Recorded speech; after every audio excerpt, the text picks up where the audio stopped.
Assalamualaikum warahmatullahi wabarakatuh. Sebelumnya saya akan mempresentasikan tugas kelompok kami yang beranggotakan 1. Muhammad Iksan, 2. Erik Bastian, 3. Nanang Khairul Anam, 4. Faktur Rohman, 5. Yaya Hardianto. Kami akan menerangkan tugas kelompok kami yang berjudul sel, kromosom, pembelahan sel dan gen. 1. Sel. Sel adalah bagian terkecil yang menyusun tumbuh ternak, tanaman, maupun makhluk hidup yang lain termasuk manusia. Kebanyakan sel tersusun oleh dua bagian utama, yaitu intim nukleus dan plasma sel Kluslem. Bagian terluar dari sel tersebut mekrosel yang berperan sebagai bingkai atau dinding yang mempertahankan bentuk sel itu sendiri. Pembelahan sel ada dua macam, yaitu meiosis yang terjadi pada pembentukan sel kelamin gametis, sehingga diistilahkan pula dengan gemetogenis, yaitu spermatozoa dan ovum.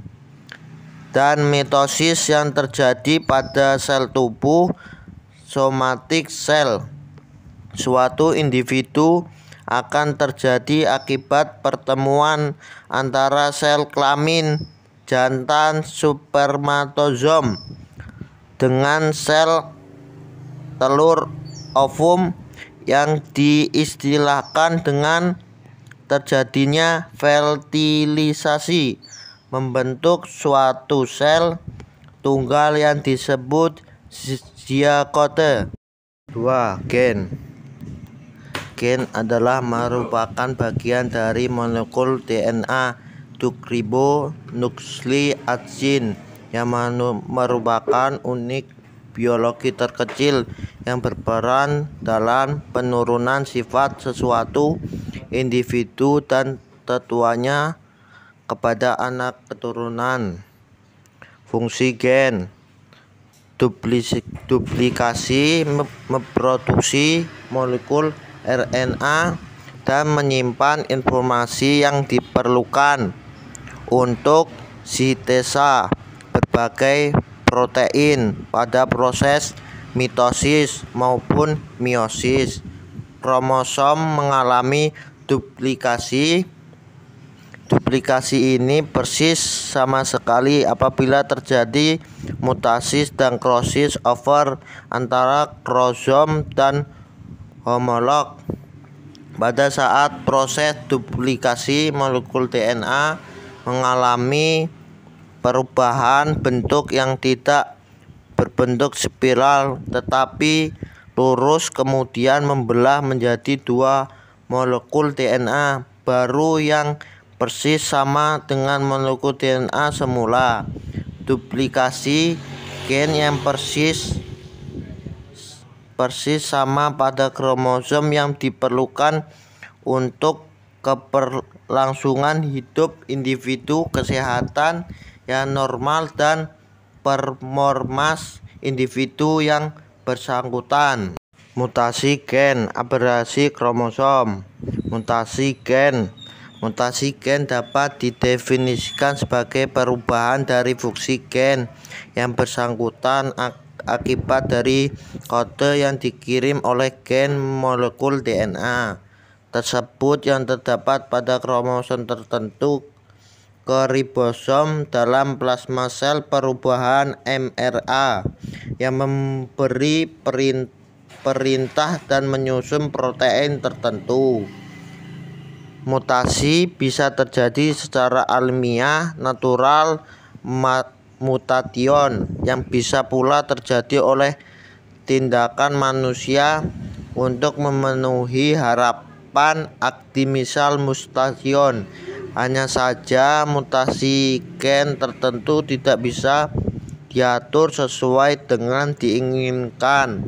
Mutasi gen bisa terjadi karena beberapa faktor seperti kimia, sinar zat radioaktif maupun fisik. Oleh karena itu, pada bidang peternakan penggunaan teknologi mutasi tidak praktis atau tidak ekonomis untuk dilaksanakan. Di bidang peternakan yang lebih penting adalah menghilangkan sifat-sifat negatif akibat mutasi yang muncul dalam suatu populasi terjadi yang ada dimiliki dan meningkatkan performa ternak melalui sistem seleksi dan perkawinan persilaan yang tepat. Hasil observasi banyak ahli genetik menunjukkan bahwa kebanyakan mutasi yang terjadi bersifat resensif, cacat ataupun kematian legal.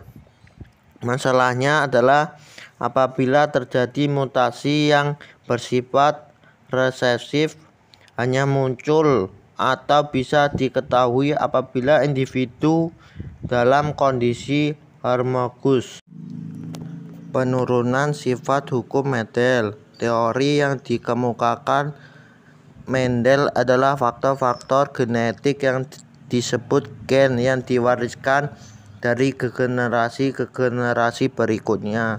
Dalam percobaan, Mendel menggantikan suatu sifat tertentu yang tersembunyi pada keturunannya.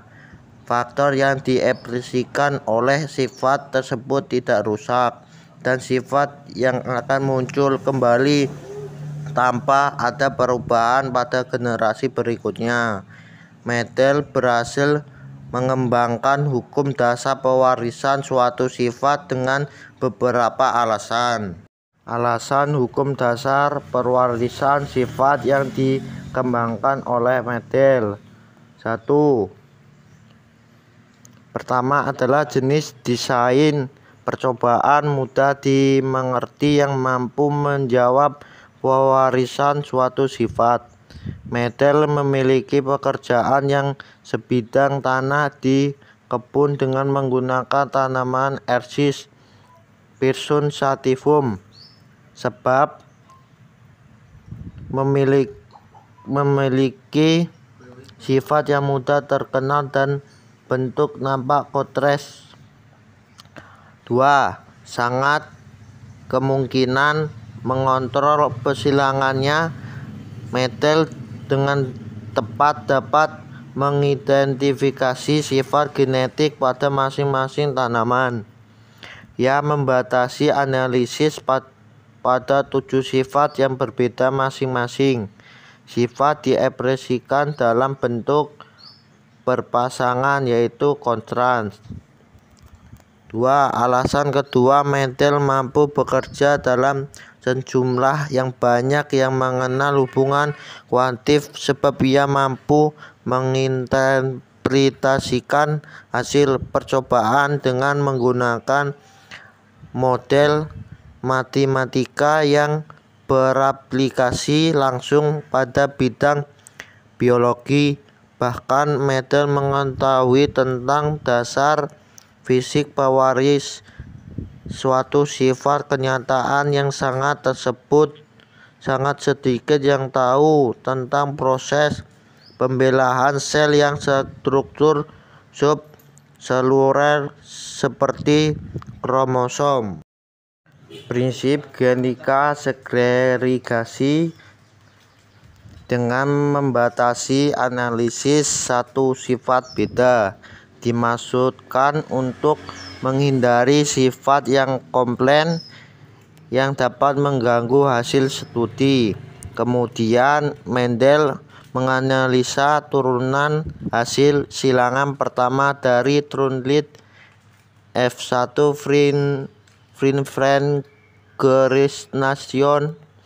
Oleh karena itu, Freinwald adalah hybrid 1 pasangan sifat artinef tersebut monograf.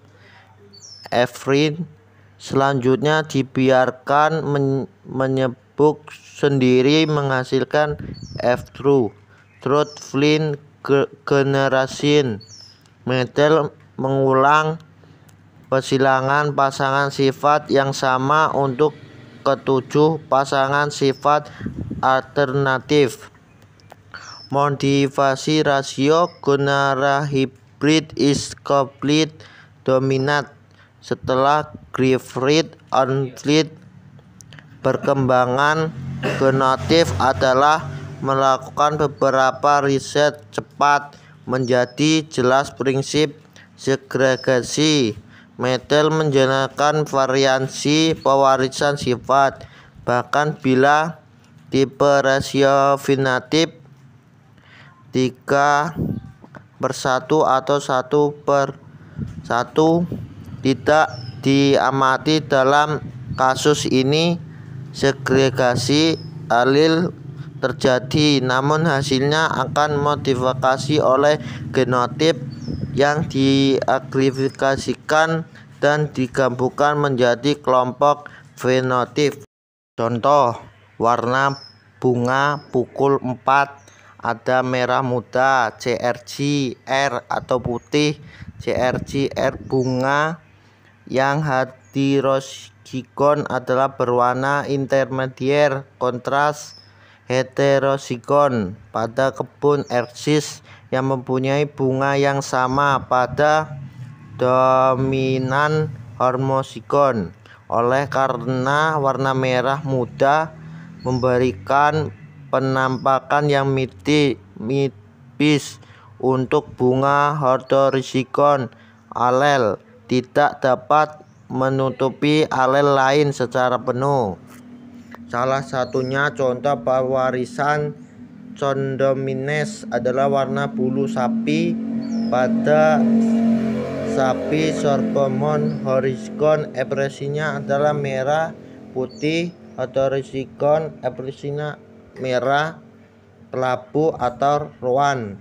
Pengamatan warna rowan menunjukkan adanya campuran warna merah CRG dan putih CRG pada bulu sapi. Masing-masing bulu dan merah atau putih tidak satu warna, seperti warna itkopolit dominan heterocross, di mana adanya heterozigon menghasilkan satu merah, 2 rowan, dan 1 putih. Selanjutnya ada contoh gambar hukum Methel, pewaris sifat dan penyelesaian hukum Methel. Teman-teman bisa lihat di atas contohnya ya. Semoga yang saya sampaikan bermanfaat. Terima kasih. Sekian presentasi dari kelompok kami. Kurang lebihnya saya mohon maaf. Saya akhiri. Wassalamualaikum warahmatullahi wabarakatuh.